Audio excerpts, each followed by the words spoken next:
అందరికీ నమస్కారం. మీరు మోటివేషన్ వీడియోలు చూస్తున్నారా? మీరు ఈ వీడియో క్లిక్ చేశారంటే మీకు మోటివేషన్ కావాలని అర్థం. కానీ నిజం చెప్పమంటారా? మీకు కావాల్సింది మోటివేషన్ కాదు, ఒక గట్టి దెబ్బ. అవును, పొద్దున్నుంచి యూట్యూబ్లో 100 మోటివేషన్ వీడియోలు చూసి ఉంటారు. ఈ వీడియో చూస్తున్నప్పుడు రక్తం మరిగిపోతుంది, ఏదో చేసేయాలనిపిస్తుంది. కానీ వీడియో అయిపోయి ఫోన్ పక్కన పెట్టగానే మళ్ళీ అదే సోమరితనం, అదే పాత జీవితం.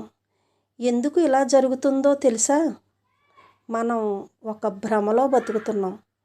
మోటివేషన్ అనేది ఒక డ్రగ్ లాంటిది. అది తాత్కాలికంగా కిక్కిస్తుంది, కానీ మీ సమస్యను పరిష్కరించదు. కలలు కనడం సులభం, కానీ ఆ కలల కోసం నిద్రపోకుండా ఉండడం నరకం.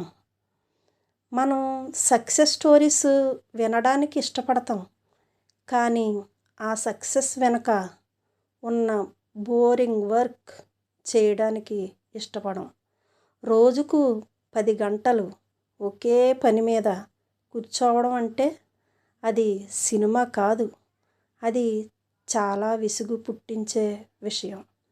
ఆ విసుగును ఎవరైతే భరిస్తారో వాళ్ళే విజేతలు అవుతారు. మీకు తెలుసా, ప్రపంచంలో గొప్ప మేధావులు ఎవ్వరూ మోటివేషన్ వీడియోలు చూసి పైకి రాలేదు. వాళ్ళకి ఒకటే తెలుసు: క్రమశిక్షణ, డిసిప్లిన్. నీకు ఓపిక ఉన్నా, సహనం ఉన్నా లేకపోయినా చేయాల్సిన పనిని ఖచ్చితంగా చేయడమే క్రమశిక్షణ. మీకు పని చేయాలని అనిపించడం లేదా?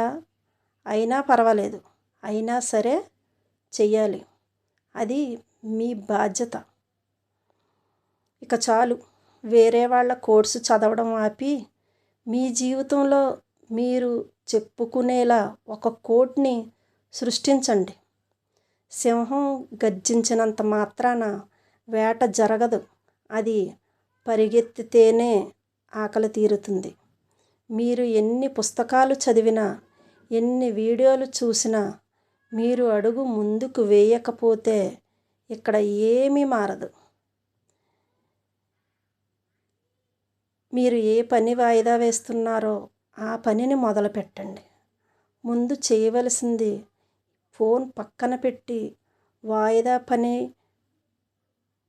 చేయడమే మీ లక్ష్యం. ఈ వీడియో మీకు నచ్చకపోవచ్చు, ఎందుకంటే ఇది చేదు నిజం. కానీ ఈ నిజం మిమ్మల్ని నిద్రలేపుతుందని ఆశిస్తున్నాను. గెలవాలని ఉంటే మాటలు తగ్గించి చేతలు పెంచండి. All the best.